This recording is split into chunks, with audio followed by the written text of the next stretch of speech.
Addicted to proving I'm the brave one. Problem: I only take risks when it looks safe. For years saying yes to every group adventure.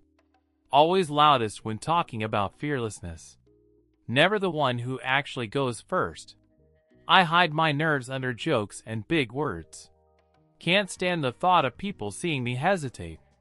At a party, a friend mentions an abandoned hospital. Everyone laughs and says it's definitely haunted. I roll my eyes and say ghosts aren't real at all. Someone challenges me to spend one night inside. It's half dare, half joke, but all eyes lock on me. I smirk and say, "I'll do it, easy," without a pause. No one else volunteers, which makes my pride swell. They set the date for Saturday, 2 nights away. I spend the next day Googling the place for fun. Find old news about fires, a missing patient, rumors. The deeper I scroll, the heavier my stomach feels. But I keep sending memes to the group like it's nothing. They make a list of rules. Stay until sunrise, no leaving. Phones only for photos, no calling for backup. Winner gets free drinks for a month, loser buys for all. It's stupid, but now my pride's locked into the game.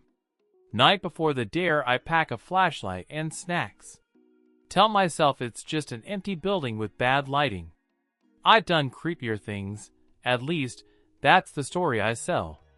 Still, before bed, I watch one last video about the place. The comment section is full of warnings and weird stories.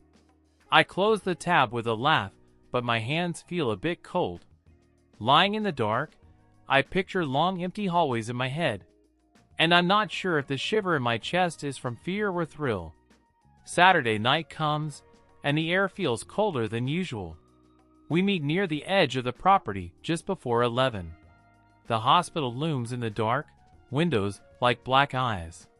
Half the glass is shattered, the rest covered in grime. My friends stand back, phones ready to record my entry. Nate hands me a small backpack with a GoPro strapped inside.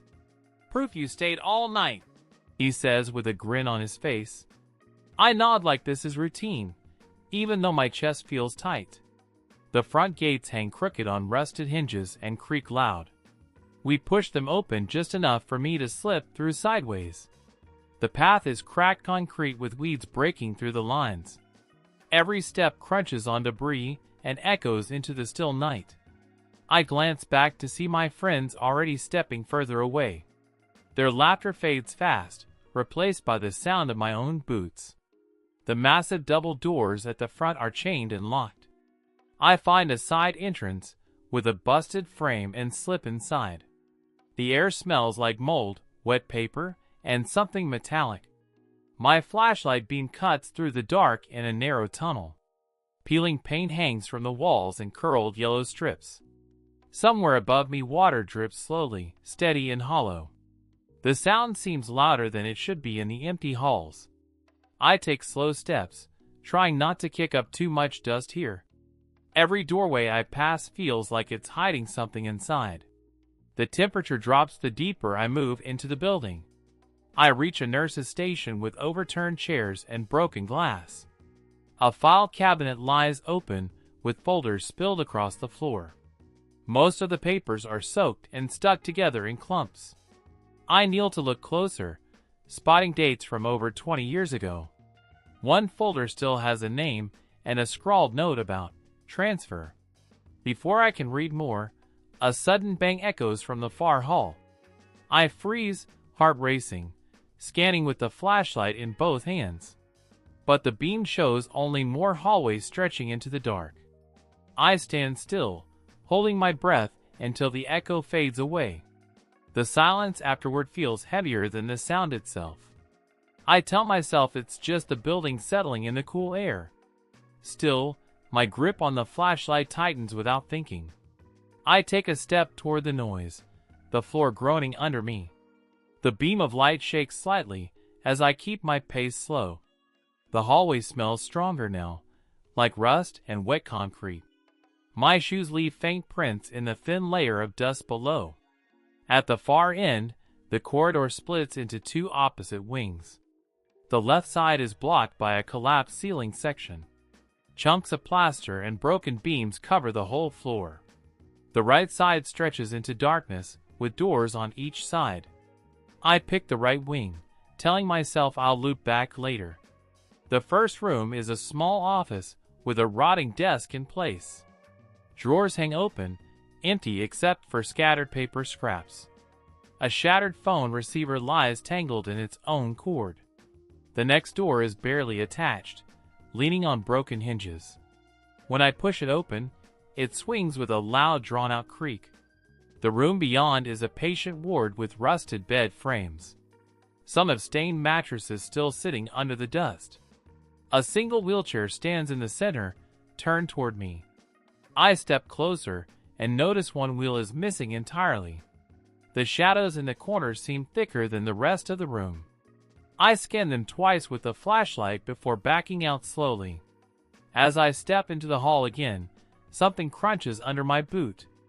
I look down to see a small plastic ID badge half buried in dust. The name and photo are faded, but the hospital logo is still clear. I slip it into my pocket without really knowing why I keep it. Before I can take another step, a faint tapping starts overhead. It's too steady to be dripping water, and too slow to be rain. The sound moves along the ceiling like footsteps pacing slowly. I tilt the flashlight up, but the beam reaches only stained tiles. The tapping stops the second my light hits the ceiling tiles. I stand frozen, waiting for it to start again, but it doesn't. The silence stretches so long it makes my ears ring faintly. I take a slow step back toward the nurse's station entrance. The floor creaks louder here, echoing in the empty corridor.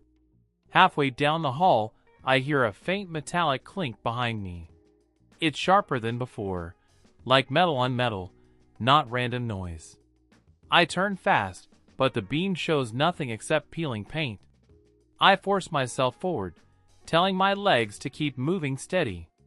The air feels cooler now, enough to see faint breath in the beam. I pass another door hanging open, the inside completely dark. When I step closer, the smell of mold and chemicals grows strong. Inside are shelves lined with dusty jars and cloudy liquids. Labels are faded, some peeling halfway off the glass surface. One jar has a cracked lid and a dark stain beneath it on the shelf. The sight makes me back out quickly, heart beating in my throat. The corridor ends at a set of double doors with glass windows. Both panes are cracked, one completely missing from the frame. I shine the light through and see a long surgery room beyond. Metal tables stand in the center, rust spreading along the legs. Instruments lie scattered, some still in their open trays. The air here smells faintly of burnt plastic and something sweet. A single operating light hangs above, swaying slightly in the draft. The movement is too slow to be from my opening the door now. I step inside, and my boot scrapes against something on the floor. Looking down, I see another ID badge lying face up in the dust. The name is different, but the same faded hospital logo remains. I put it in my pocket next to the first one without thinking. Suddenly, the operating light above clicks once and flickers faintly. It stays on just long enough to throw sharp shadows on the walls. When it dies, the room feels darker than before by comparison, and I'm left staring into the black, unsure if I'm still alone. I stand still, gripping the flashlight tighter in my hand. The echo of that click still rings faintly in my ears. I sweep the beam slowly across the surgery tables again. Every shadow looks sharper now, like it's holding its shape. A cold draft slides across my back, raising goosebumps instantly. I turn toward it and see an open doorway near the far wall. It leads into a narrow hall lined with glass observation windows. Most are cracked, some shattered completely out of their frames. I step into the hallway, crunching broken glass under my boots. Beyond the glass are smaller rooms with single beds each. Some beds still have tangled straps hanging from the sides. A few walls are marked with peeling paint and faint M. Still hours before sunrise. I lie and say the place was boring, just a bunch of empty rooms. But my voice feels thin, and my hands won't stop their slight tremor. We walk back toward the cars, and the hospital looms behind us.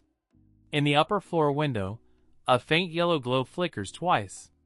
No one else sees it, and I don't bother pointing it out to them. The ID badges in my pocket feel heavier with every step I take. I tell myself it's just metal and plastic, nothing more than that. But the memory of that breathing in the dark clings to my head. When we drive away, I glance back once more at the silent building. And no, I won't be taking another dare like this anytime soon.